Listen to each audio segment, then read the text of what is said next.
Sebuah pesawat tanpa awak atau drone milik Israel dilaporkan jatuh di Huneitra, wilayah Suriah yang berbatasan dengan Bukit Golan. Daerah ini adalah salah satu wilayah yang turut diduduki oleh Israel. Insiden jatuhnya drone ini juga dibenarkan sendiri oleh pasukan pertahanan Israel pada Senin 17 Juni 2024. Drone tersebut yakni model Skylark. IDF mengklaim drone tersebut sedang menjalani misi pengintaian. Militer tidak memberikan informasi detail terkait kecelakaan tersebut. Hanya saja IDF mengaku tidak ada rasa takut akan bocornya informasi dari pesawat tersebut.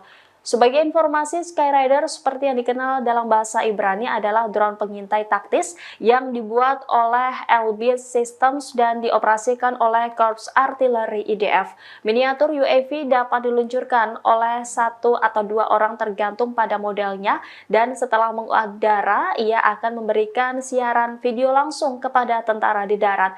Insiden jatuhnya UAV ini bukan kali pertamanya. Banyak UAV yang relatif murah telah jatuh, seringkali di wilayah yang tidak bersahabat.